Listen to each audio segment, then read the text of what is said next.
What's up, guys? It's KB. Make sure you subscribe to the Underground Sports Philadelphia YouTube channel. Click the bell icon down below so you don't miss a single video from us.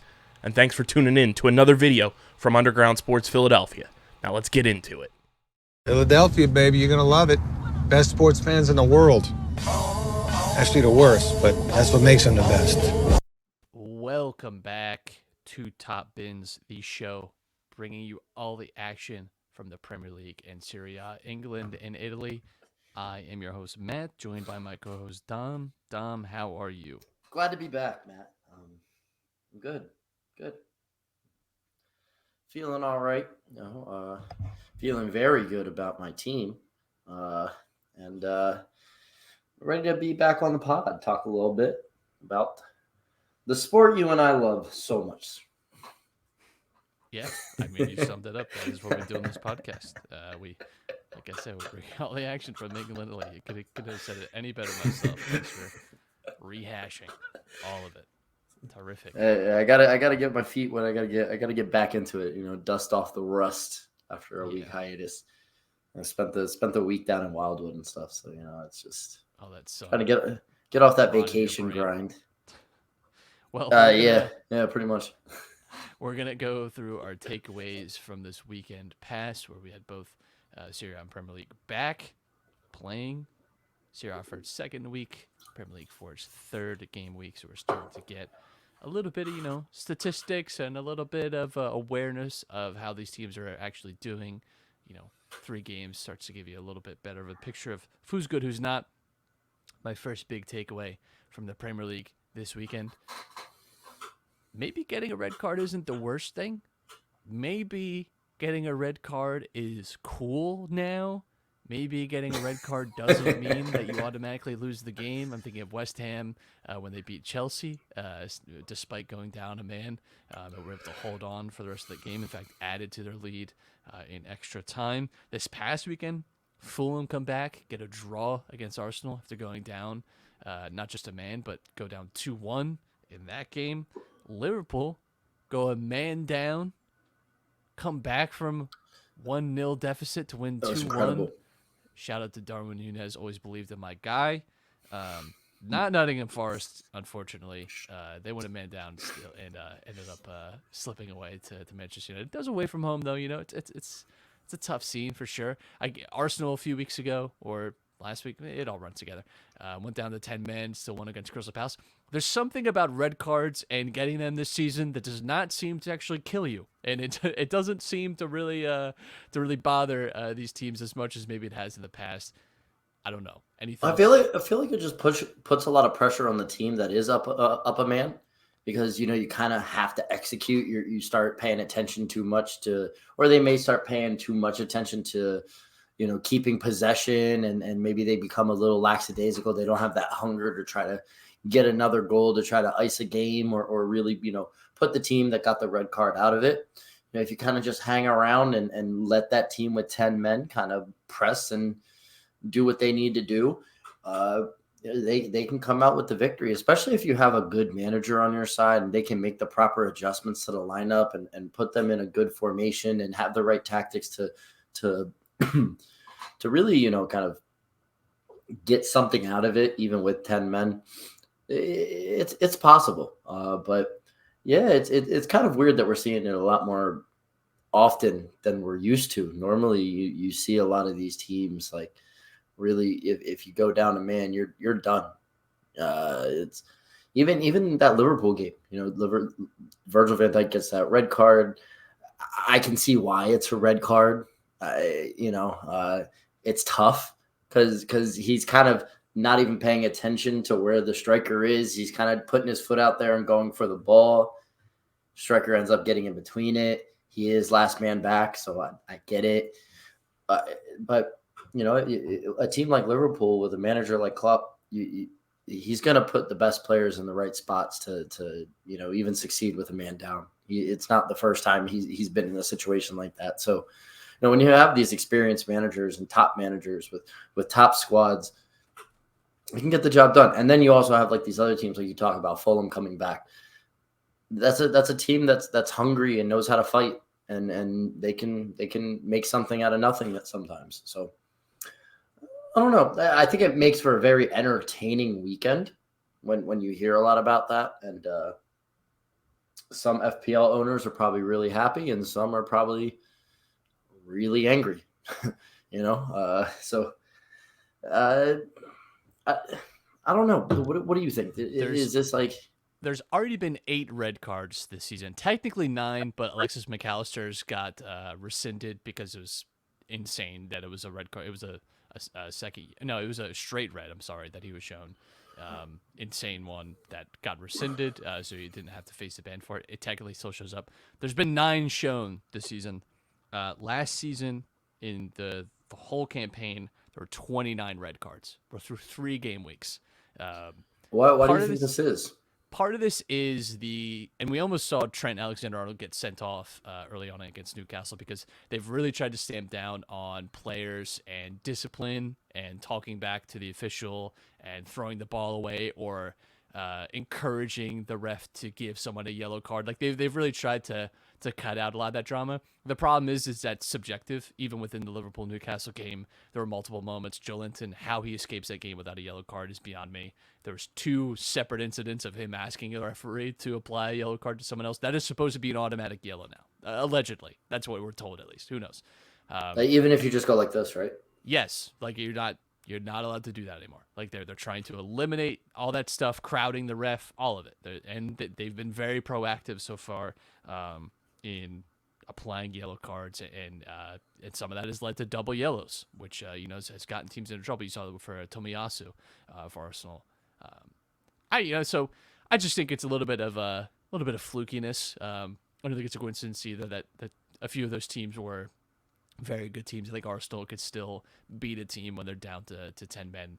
Crystal Palace, I like Crystal Palace, but not exactly a juggernaut. The Newcastle one is hilarious to me because they've quickly become one of my most hated teams, and I kind of just love getting one over on them, and it just feels kind of nice because it felt like the game was going to spiral.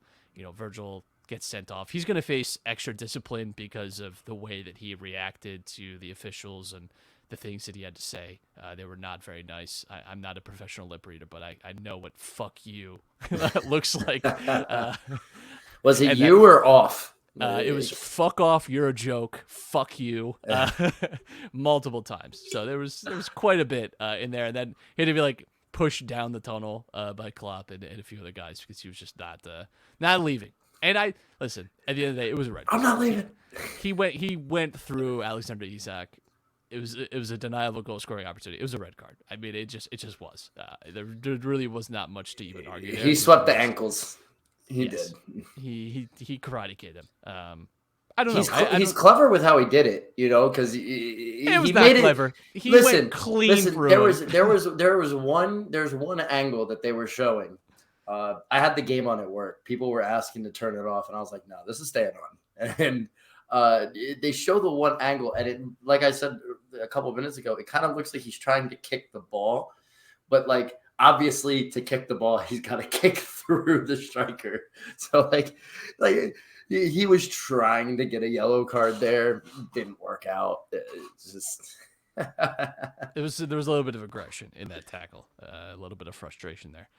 Speaking of aggression and frustration and sadness, maybe. The bottom of the Premier League is going to be just as bad as last season. It's another takeaway for me from this past weekend. I had the misfortune of watching at least part of Wolves and Everton, and just what a disaster that was. Wolves ended up winning with a late winner. Everton have not scored a goal so far this season. 3 games played, all 3 losses. Last season, I think there were like 5 or 6 teams that could have and maybe should have been relegated. I think there should be like a rolling feature where if teams don't meet a certain criteria, they just all get relegated. I think sometimes you just got to flush as many turds down the toilet as you can. You shouldn't just stick it to just 3 and hope next year it all sorts out. I think your bottom 6 as they are now, and you could maybe even put Nottingham Forest in this if I'm being honest, although they've shown at least some ingenuity over the years. Wolves, Bournemouth, Sheffield United, Burnley, Luton, Everton. those are 6 bad teams. Any of those 6 could go down, and I don't think I'd be too surprised.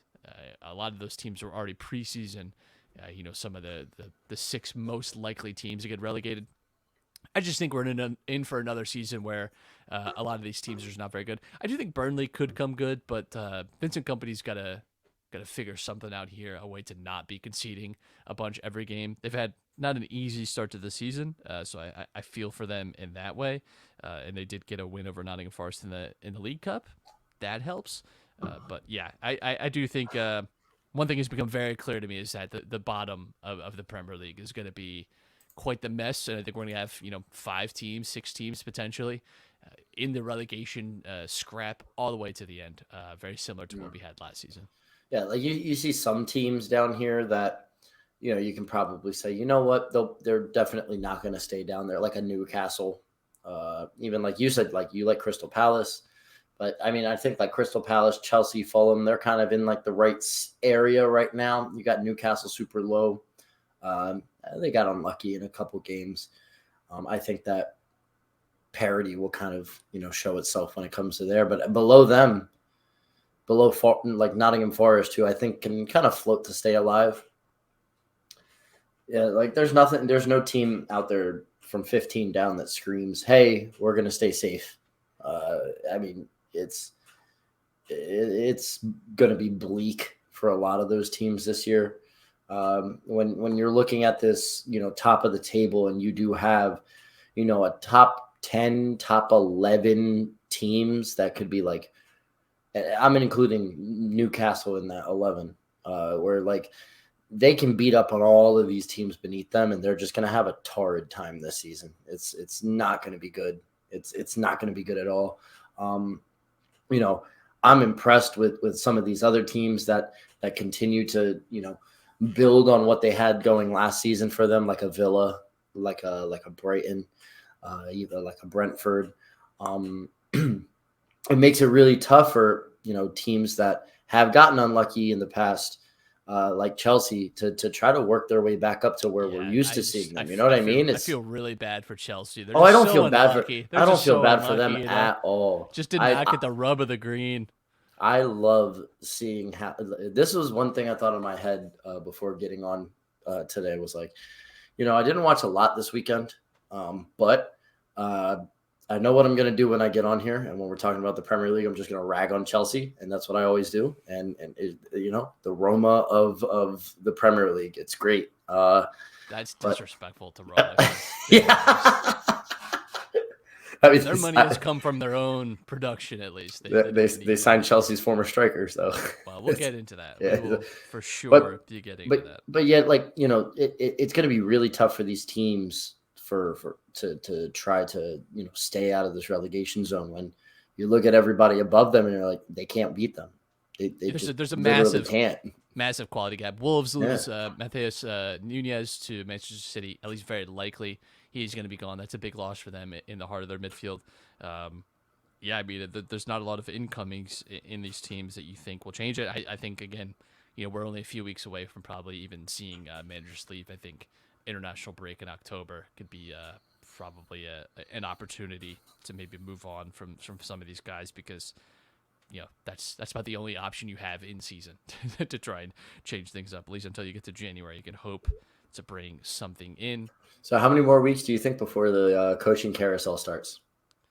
I think, depending on results, it's tough to say, but I think another month. Again, I think the October international break is a good time to part ways. Give yourself, give someone a week and a half to kind of get in and do some work before play picks back up. I think that would be my most reasonable guess. I think early mid-October we could see our first firing. Could be sooner though. I think if Burnley really struggle over the next few weeks, I don't know. That's tough. I don't know what kind of relationship Company necessarily has with ownership. I'm sure they do have faith in him, but if you only pick up maybe 1 or 2 more points over the next few game weeks, that's a tough spot to find yourself. That's a big hole to start out with. So it's tough to say. A lot of these teams at the bottom did change managers already. Wolves lost Lopetegui over the summer. Bournemouth changed managers. Everton, I don't know where they would go from here. Good luck. And Luton, I don't think are necessarily interested in changing managers, just because I think they understand the gap between them and the rest of the Premier League in terms of resources. Chelsea's squad, when they played Luton, it was worth, I think, 444 million. Luton's was worth 16. So that just gives you a numerical way of looking stupid. at it is also Chelsea who just spend money at a stupid level. And Speaking are still of signing stupid people. and things that just make you frustrated, Manchester City, just as ruthless as ever, came away from this weekend thinking that they might drop points. I don't know why I'm reeling myself in like Liverpool are an actual title race with them, but it did give me flashbacks. Sheffield United scored late, and you think, all right, here you go. A draw. Kevin De Bruyne out still for a few months. Maybe a little bit of struggle here for City to create a lot of goals. Erling Haaland not at his best, miss a penalty. I don't know. Maybe this is just you get an early season point drop. That's a nice thing. City, in years past, the only time that they've ever looked mortal usually is from like August to usually November. After that, window shut. You're not getting much more drop points out of Manchester City. But usually, the first few months of the season are the time. Pep on the touchline this past weekend. He's recovering from back surgery. So it felt like there it was. Script was set. It was Kyle Walker with a big mistake. They always play up when he goes back to Sheffield. And that was like his boyhood club and all this. And he ends up actually playing a big role in them getting the ultimate winner, which, of course, comes from Rodri, who is just, for whatever reason, taking on the Ilkay Gundogan DNA of just coming up with a goal in clutch moments, finding a way to make a late run into the box or come up with something nice. So they come away with another win. Only team in England so far to start perfect, 9 points out of 9. And it just feels like they're just going to keep marching along. Defensively, it looked good. I know they conceded in this game, but largely speaking, Sheffield just did not have many opportunities, many real chances to get at them. They've looked pretty hard to get past so far this season. Obviously played Newcastle very well last time out.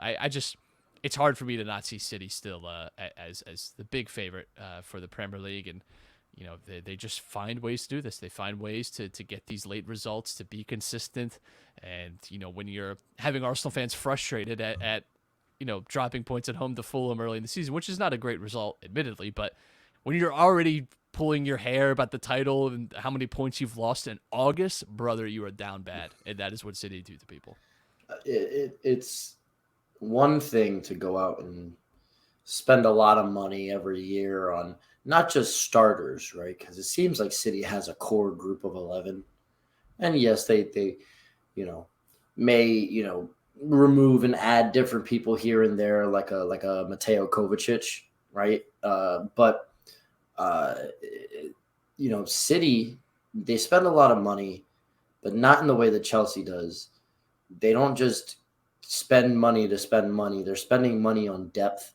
They're spending money on a starter when they need to because somebody's getting old or they're given an offer by another team. They think it's time to move on.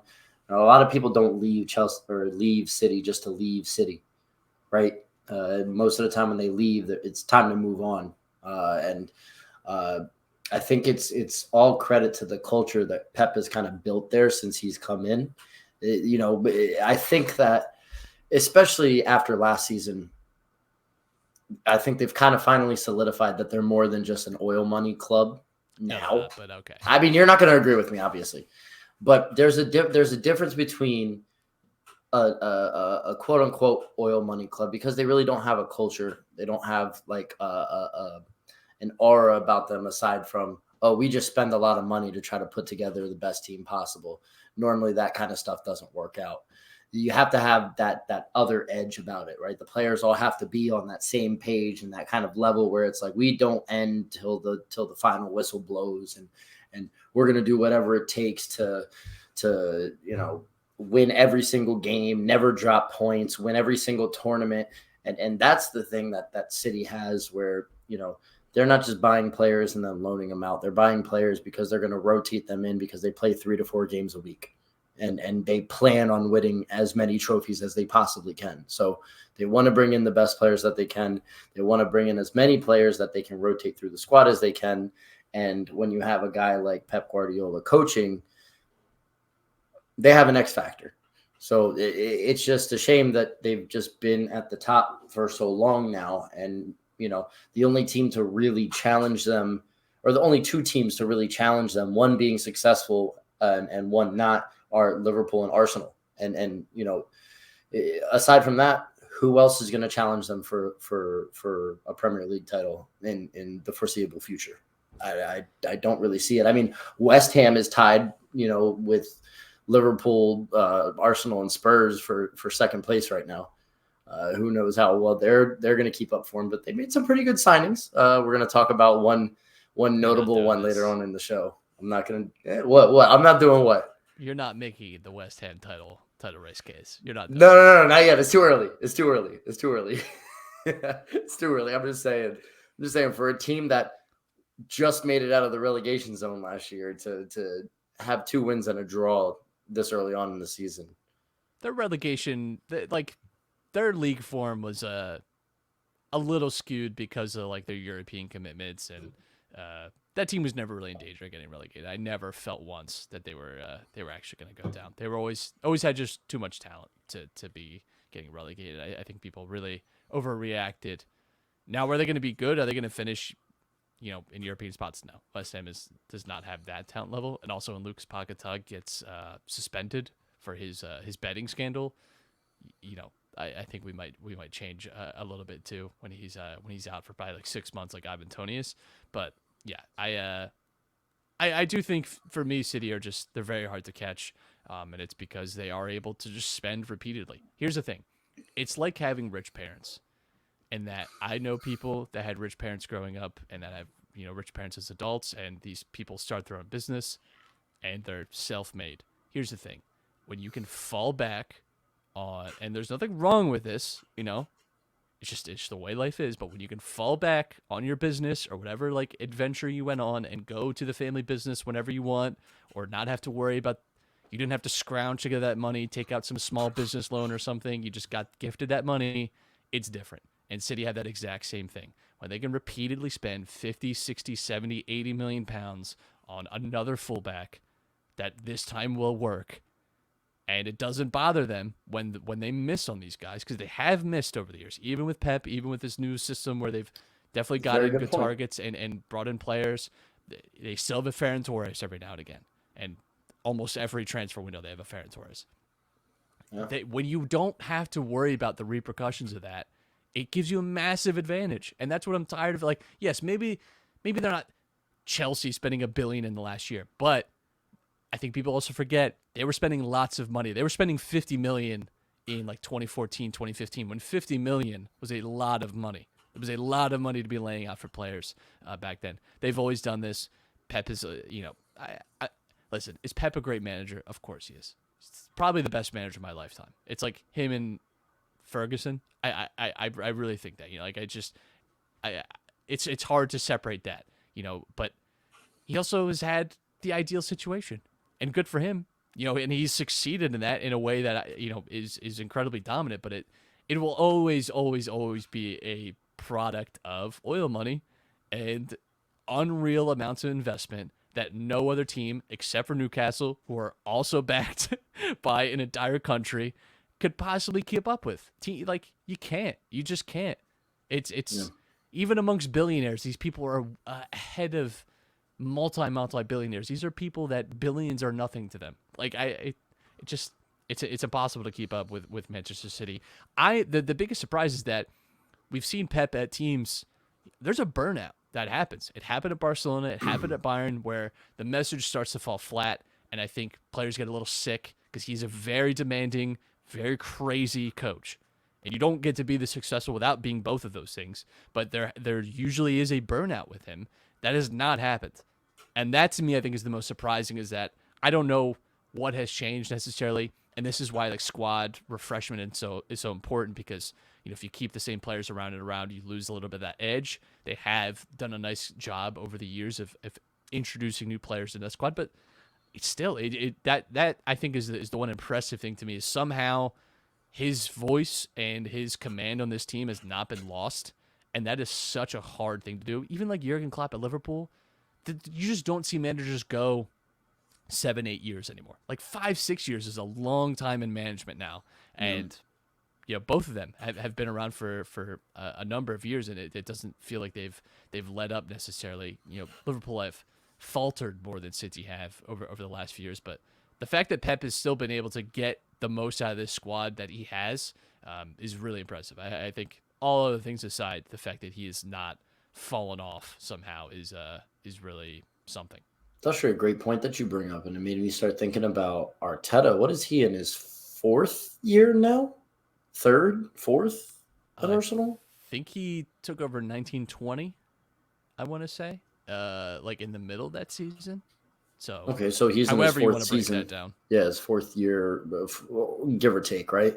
So he's got to be, the next longest tenured manager underneath the two you already talked about. Yeah, that's crazy. It's crazy to think about. He's and he won, right away. He won an FA Cup with Arsenal too. So it did not take him long to even get into the 2019 he started at Arsenal, but I'm quite certain that was a change. Yeah, December 20th, 2019. So shout out to Mikel Arteta. Let's head over to Italy, shall we? Where some takeaways, my 3 takeaways from this weekend. Will Domenico Berardi, no, your namesake?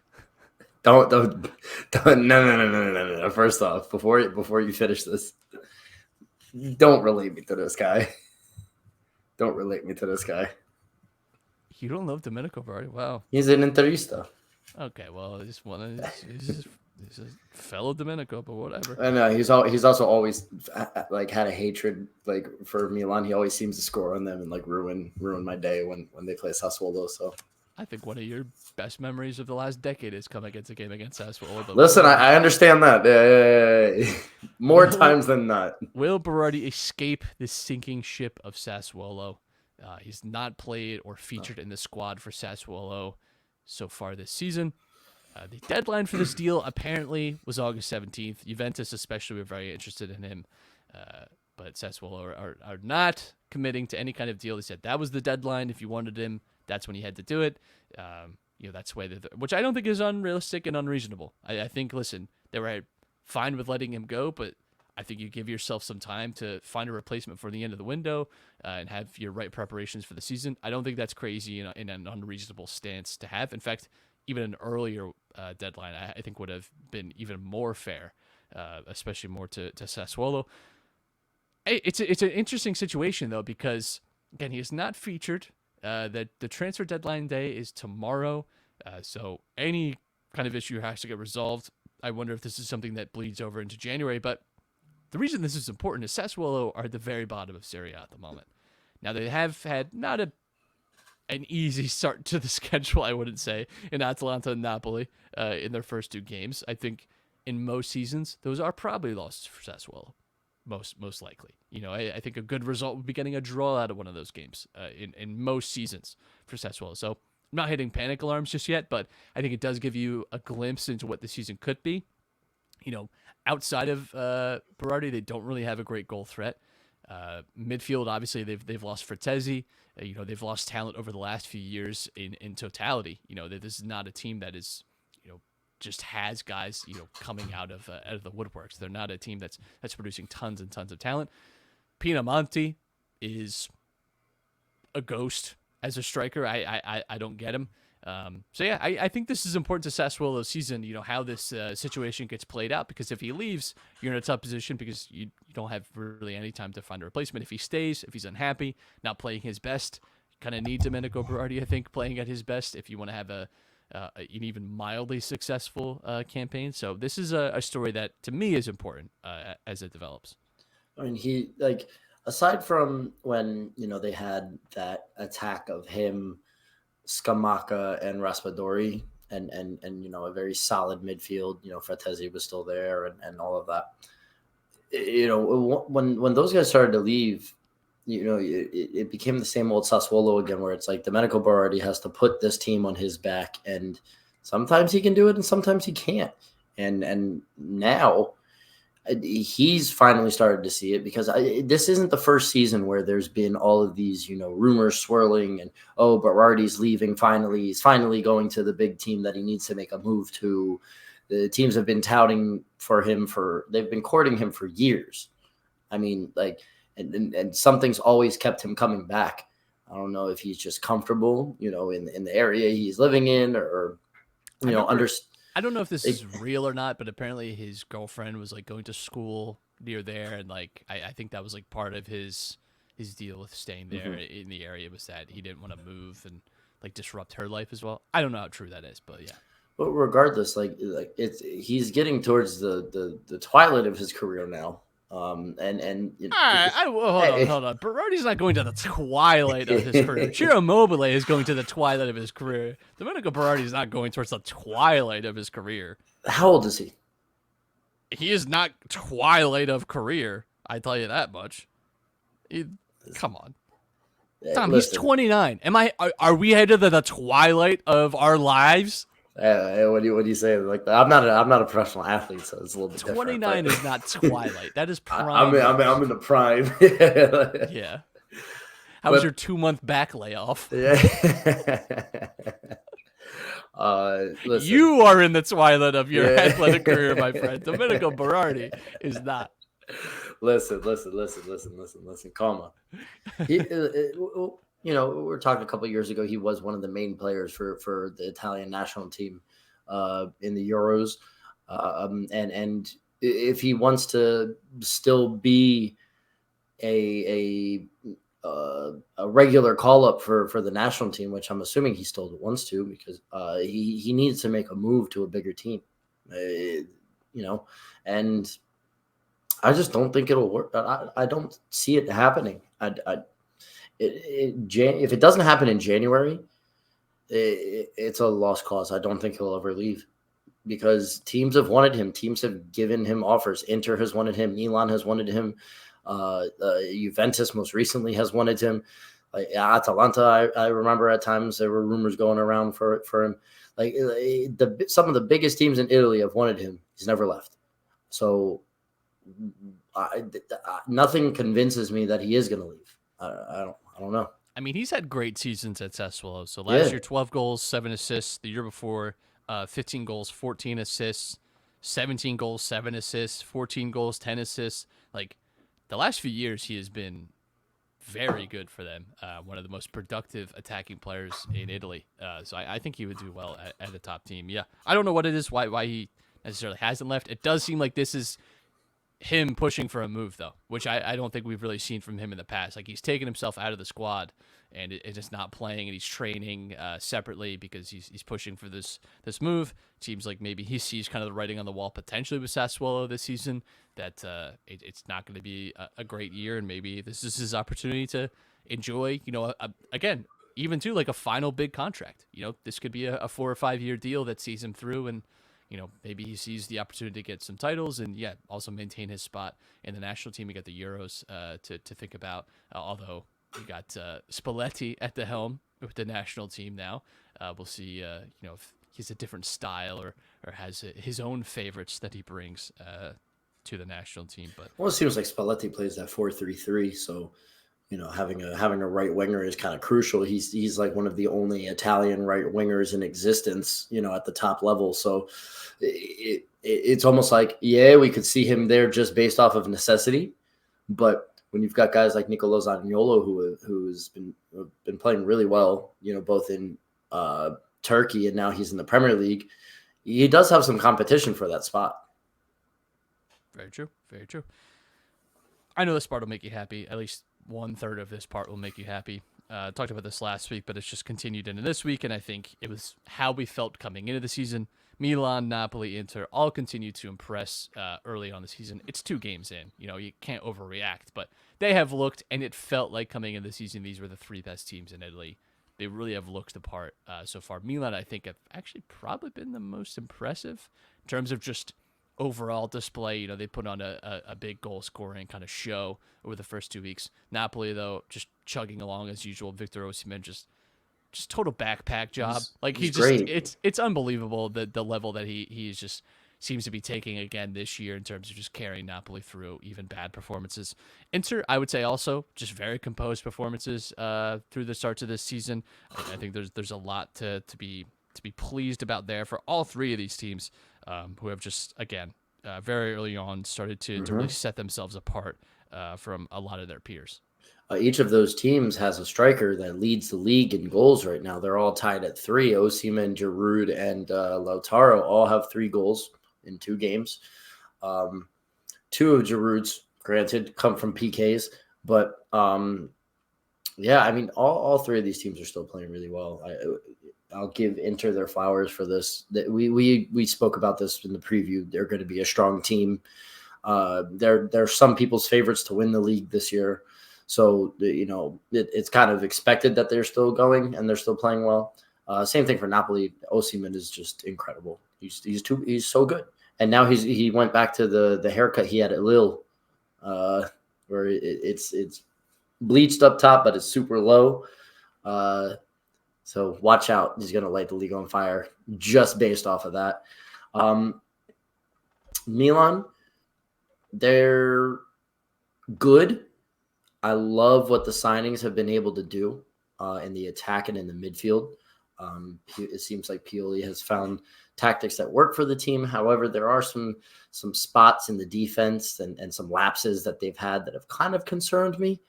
But overall, they have had strong showings. The thing what was that your favorite Marvel movie and why was it Captain America? That's really right. Look, I haven't spoken about Pulisic yet, but what I wanted to say before mentioning him is that as a whole, the teams that they've played in these 2 weeks obviously aren't like top teams. They've got 2 top teams that they're playing, you know, this weekend and next weekend. They have a derby coming up, but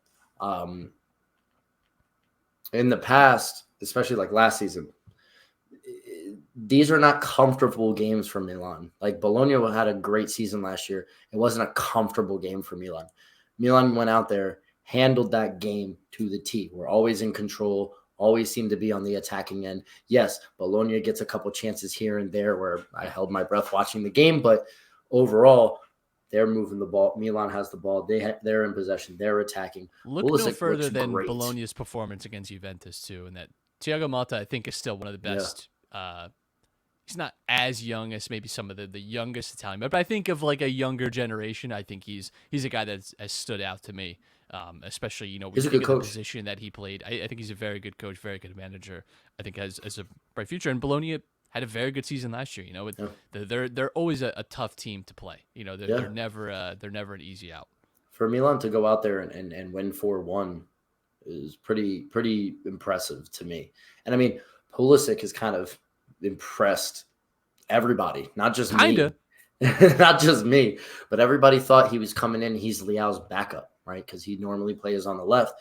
He's been given this role on the right, and he has made it his own. Just his dribbling just is so tight and crisp. He's got good pace on that side, and I think the change of scenery was really good for him. I think he fits this league well. And as long as he stays healthy, they have a very good player in red and black. But I mean, health with him is the big thing. That has been the issue over the years with him. Really, at Chelsea, he never got consistent game time, even when he was healthy, which I think was always frustrating because he's always shown like underlying numbers with him have always been good. Like he's always been a guy that is not. He's not like withered away or like he's just given the playing time opportunities he's had. Never had the run, and he was a little frustrating at times for Chelsea because you'd have these really bright moments and never. But it was also frustrating that he'd have one opportunity and it just felt like the door got closed on him. I don't know if there's something more to that we just don't I think he's see, a huge confidence player, right? When he's brimming with confidence, he plays exceptional. You see it with the U.S. men's national team. He's the captain, right? He goes out there, and yes, there's a lot of pressure. but he's also a very confident player because he knows he's getting his opportunities all the time with them. And he plays way different. I remember seeing online all the time when he was at Dortmund, when he was at Chelsea, fans of those teams questioning, like, why doesn't he play like that for us? He just doesn't get consistent playing time, and his confidence was killed. He comes to Italy. He knows he's going to start, basically. He has the confidence. And then when he scores a goal like he did in the first game, and then he scores again in the second game, it's only going to build up. And I think that's great. And if he doesn't stay healthy, Milan has depth in the attack. I mean, they also have Okafor. They also have Chukwueze. They're rumored to get Taremi. I think that's almost all but complete. Now imagine this. Solving the decades-long Iran-United States conflict. Conflict may be too strong of a word, but, a little bit of friction there between the two countries. I think nothing better than the power of friendship and a nice, big man, little man play at the top with Taremi and Pulisic. I think that might be the healing power that that our two nations need. I hate just harping on Milan, but it's the one game I watched. Yeah, I can tell you just really hate it. You just hate talking about Milan. It's really who's impressed me though, and kind of quietly because he doesn't always put it on the stat sheet, but Ruben Loftus-Cheek has looked very good. Another guy with health concerns that if he stays healthy, can play well. He's been a bomber. Chelsea's been a good pipeline for Milan. It is the after Chelsea Milan. Like once you're done at Chelsea, you can move on to Milan and maybe rejuvenate yourself. I just hate all the digs that Chelsea fans get at me, where they're like, "Oh, you're just a retirement home for players that couldn't make it with us." It shows so much how much better the Prem is when they can come and light up Italy. I'm just like. Mid-table. You don't have to take that from a mid-table club. It's fine. Yeah. You can take solace in that you have 3 times the amount of Champions Leagues still as them. So yep. That's the good news. Final takeaway from the weekend. Not really from the weekend, but sort of from the weekend.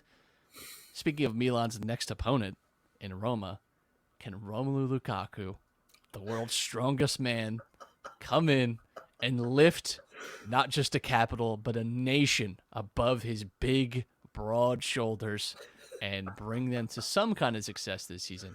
They're signing Romelu Lukaku on a loan, no option to buy, which is a shocking development from an Italian club. That is the Italian special with a loan with an obligation to buy for like 12 million euros. He takes a wage cut to come here. We were talking so much about no clue where Lukaku's going to end up. I don't know what team is even interested in him anymore after he spurned Inter and Juventus. Doesn't seem like Saudi Arabia is an option. Roma, in need of a striker. Bellotti at least broke his duck, early in the season in their first game, and but not a player that you want to depend on the full season. You don't know Tammy Abraham's timeline. They did sign Sardar Azmoun as well. Pretty interesting striker, at least as a depth piece. But Lukaku's clearly going to be leading this line. You have Dybala and Lukaku. Pellegrini behind them. Okay, you're starting to talk a little bit of that. Now, the defense in the midfield, terrible. I hate it for Roma. They just completely dysfunctional, at least to this stage of the season. Maybe that improves over the course of the year. Who knows? But Lukaku, a guy that, listen, for all the jokes, and there are many, many, large amounts of jokes. Big, massive, big. There are many jokes you can make about Lukaku. At the end of the day, though, this is a guy that when he's playing, and we have seen it recently in SerieA, this is not history. This is recent developments. We know that he can be at least a double-digit goal scorer, which would be a huge boost for Roma because that has not been something that they've had a lot of over the last few seasons, especially under Mourinho. They've not really had a reliable goal scorer besides Dybala, and even he is not. I would not call Dybala a goal scorer. He's just a good offensive player. He's like the second striker. He works off of that target man, where it can maximize Dybala's. They struggled last year with expected goals. They really underperformed because they didn't have a clinical striker. Lukaku's still clinical. Maybe you don't love him for hold-up play and things like that, but this is a guy that you put him in the box, he can get you 15 goals in a season, even more than that. If he's in the form that he was in his first term at Inter, Roma can make when he some was waves. MVP of the league, yeah. Yeah, yeah. But obviously, like last year at Inter, he did not impress. He still bagged some goals here and there, but he was not the same Lukaku that, was headbutting Ibrahimovic in I the don't want to middle go of a crazy game. with defending the guy. We're struggling with injury last year. Like, never really seemed to be healthy. But in the second half of the season, he did come on, and he was having better performances. Yeah. When he started to get healthy and it looked a little better, he did, I think, have a better go of it then. Yeah. So, I mean, he knows that SerieA is a league that he performs well in. He likes playing in the country. And on top of that, I mean, when you have the backing of the fans, so much so that they broke the record for the amount of people tracking a flight on a specific website. I think it was like over 48,000 people were tracking this flight to Rome, which, by the way, was piloted by the owner of Roma. Always just seems a little too risky for me. You're just putting a lot of eggs in one plane, It's kind of crazy, right? But it's when you have that kind of backing, I mean, he's going to be in good spirits and he's going to be brimming with confidence coming into Rome. And with a coach like Mourinho, he can make it work. Obviously, like what you said, the midfield is a big concern. I mean, you have some names of some quality players there, like Aouar and Renato Sanchez and stuff like that, but they just have to make it work. And who knows? But can he salvage their season? I think salvaging means that they make a European spot. Even if you get the Conference League, I think that's a salvageable thing, because they're the parity within the top 7, 8, 9 teams in the league is there, and even Atalanta's back with a rejuvenated CDK. I would not call them back. I don't know that I would call them back necessarily. We already talked about the big three. Fiorentina's always in the mix. So obviously I said that Roma was going to, what did I say? Overachieve or I think you had them finishing top 4. Yeah, I think had them finishing top 4. So, yeah, Lukaku. If I'm going to hold true to my predictions, Lukaku can definitely help salvage their season. Champions League, maybe, but I think a European spot is a success for them. You can never count Mourinho out, in my opinion. So, well, sometimes you can. Let's get into some transfer news that we've had. I got a big one that I did not write down that dropped a little bit before we started to record, that I think if you had to tell someone in a time machine, they'd probably kill you and say that you're a I don't even know.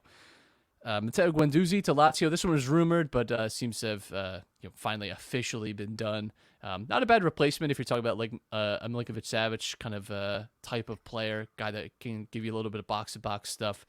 Had a few good seasons at Marseille, sort of rehabilitated his image a little bit, and was able to get some playing time after leaving Arsenal.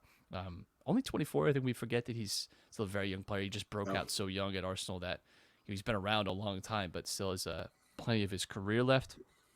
I think it's a good fit for Lazio. Obviously, I agree. He's not an imposing physical presence like Milinkovic-Savic was. However, he is a physical presence. And you mentioned how young he was when he was playing with Arsenal, and he was one of those more physical defending midfielders, and he had a little technicality in his play with the ball. I think that, having a few years in France, like you said, to get back, I think he can fit Italy pretty well and be really good for Lazio. We talked about, or I mentioned a couple weeks ago, how they haven't really made a few enough signings that have kind of stood out to me. So if this is a serious deal, that's really good. I think that Sarri will enjoy having him in his system. They have lost their first 2 games of the season, so need it. Need to pick up somewhere. Beto goes from Udinese to Everton. What a pipeline that is! I mean, that's crazy to me. It's crazy to me. 2 years ago, this guy was being looked at by some of the top teams in Italy. But I don't think Beto's very good. I'm gonna be so honest. However, I did compare him to Dominic Calvert-Lewin, who has, just not been able to stay healthy for them. He's like, It's a I remember shame. he got elbowed not this past weekend, the weekend For before. game week And 2, I think. his like face blew up like crazy. He's still dealing with that. He does have like better stat now. It's in SerieA. You can say that there's maybe a slight quality difference between SerieA and Premier League. I don't think it's that big of a chasm, but I don't know. Yeah, I think Beto could do some kind of job of replacing what Calvert-Lewin. They need someone to play it. Yeah. I don't think it's. They need someone. That's the main thing. I don't know that it's Beto, but we'll see. I think there were better options out there. So, thank you. Come on, man. Come on, son, give me that. Mohamed Kudus to West Ham. I like this. David Moyes, what are you cooking, my I friend? like this. This is like you ever see those videos of the British school kids? This is like really popular. I see it all the time now. They like give them like American food, and they give them Popeyes once. And I watched them on my lunch break. And this is good. This is proper nice. It's crispy. This is quite nice. They're very seasoning on that. It's like someone showed David Moyes, Mohamed Kudus, like, you give a midfielder that does that? They can do that? You can fry chicken in spice? That's, I think, what it was like for. You can play the wing as well. What the heck? Like, oh, you're allowed to do that? I didn't know you could do that. So that's Mohamed Kudus to West Ham there. I think he's a good player. I remember he was linked to Everton last year, which was bizarre because it would have been such a good signing for Everton. Ultimately, of course, did not end up going there, but I think he's a good player, and I think would fit into that midfield well. I'm excited to see that magic work. This is the one that I did not write down because I needed just straight up reaction.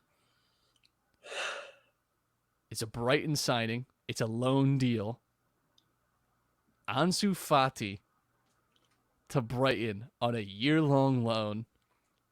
It seems destined for Spurs all morning, like all day when I was checking, seeing like with the rumors and all that stuff where it seemed like Spurs were going to get him on a year-long loan. All of a sudden, gazumped by Brighton at the at the vital hour. Ansu Fati, if you said that to someone 2 years ago, they would have punched you in the face. Like, honestly, what would if it was 2021? Was like, Ansu Fati's going to be on Brighton in 2 years. No. He was Barcelona's golden child. What would you have thought? What would you have thought about what I just... Like, that's such a... That's crazy. That would have been crazy. It's unbelievable. I think it's unbelievable business by Brighton because, if you give him just some playing time, you hope that he finds his form. Ultimately, if you're rehabilitating a player for Barcelona, he just goes back there. It's not a huge loss for Brighton. It seems like only a kind of a plus EV type of move for them. The problem is health for him. He has not been able to stay healthy, and he's had like patchy form since coming back. But if you can get it back, he's shown flashes still. Like and he's still young. He's still young. There's a player in there. I think that you could maybe tap into if you're Brighton. It would be the most ultimate task. Would be to rehabilitate young Messi. Are we allowed to say De Zerbi has some riz? I guess is that what we can say? You can say that. I lost respect for you when you said it. You can say it. Come on, man. You gotta stay relevant somehow on socials, I know, right? Listen, you don't. That's not the way to stay relevant. You don't have to say that. You don't have to say that.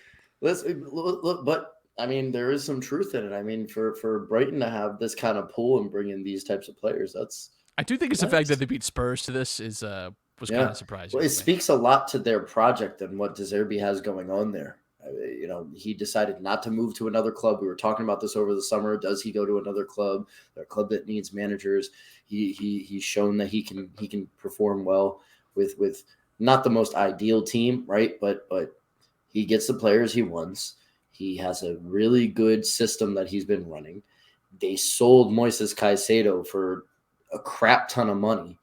So like they have funds, and this isn't even a deal where they're really putting out money because it's a loan, and they have him for the whole season. That's crazy. That is incredible business.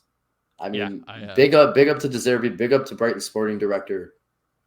They're moving in the right direction. Roberto De Zerbi, Roberto De Rizzi. See, that's what And you sounded wait, like. you See, would your reaction to that? no. Your reaction to that is what you See, I sounded didn't like. go that far. I did Okay, not. well, I didn't you start said, making the I puns. think he has Riz. Yeah, that's all I said. I didn't start making the Riz I puns. know, but I needed you Rizzy to hear. Neutron and all I needed that, to hear what you did. I needed you to hear what you did. That's how bad.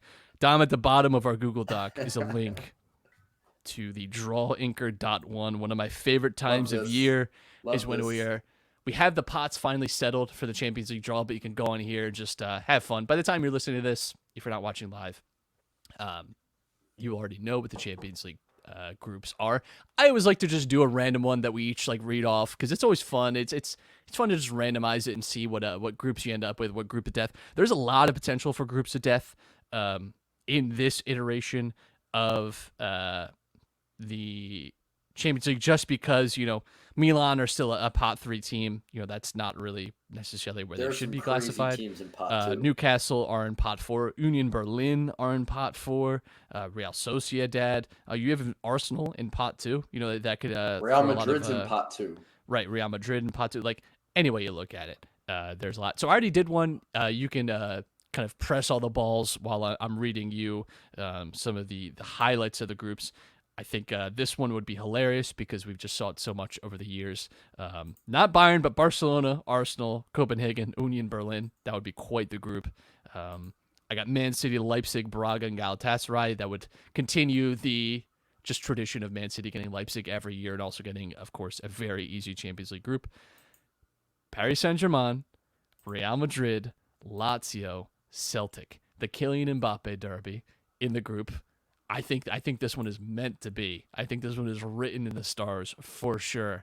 It doesn't even seem like Mbappe might go to Real Madrid at the deadline. That has been one of the developments over today that could be occurring. Trying to think what else. We got Sevilla, Inter, PSV, and Newcastle. That would be an interesting group. I would love to see that. I would love this for Napoli. Napoli, Porto, Red Star Belgrade, and Lens. That would be quite the group. And Dom, in this randomization, Feyenoord, Atletico, Milan, and Young Boys. That's actually a pretty nice group if that's how it shakes out for Milan. I think that's one of the better choices. Really, everyone's going to want Feyenoord or Benfica as their pot 1 team. You know, that's going to be the one that everyone wants to end up in. But you do have a lot of potential here for some real... Didn't get anything too crazy off that rip, but on the whole, you got Bayern, Man United, Shakhtar, and Real Sociedad. Would not love to be in that group either. So. No. I've got some tasty ones. So let's hear it, brother.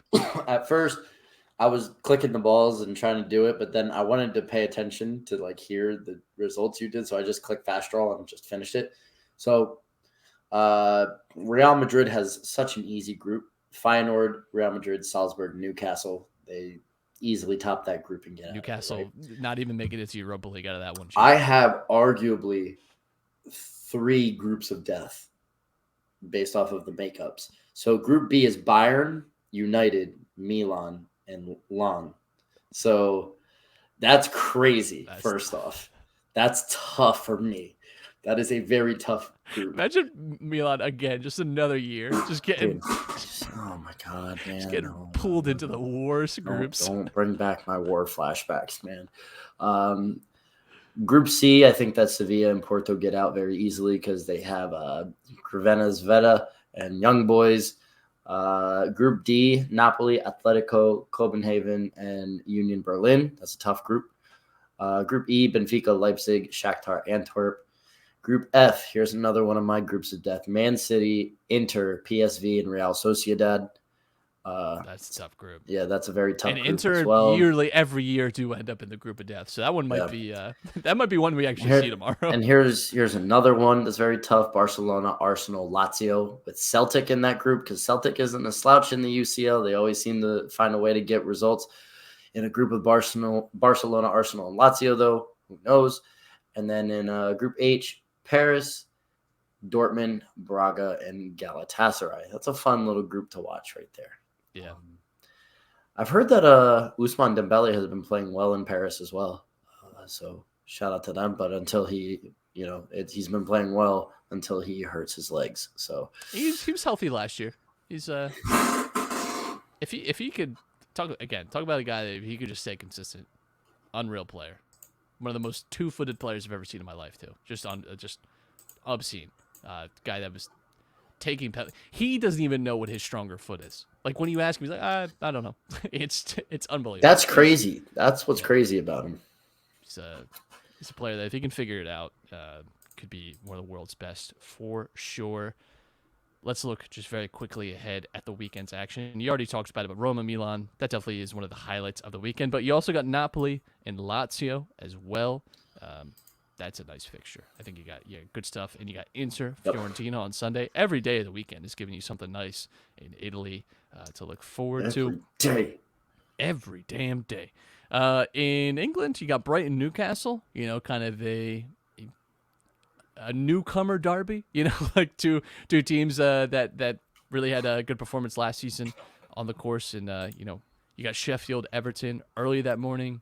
Again, another key fixture if you're talking later in the season relegation. The big one on Sunday, of course, though, Arsenal versus Manchester United, leading us into the international break.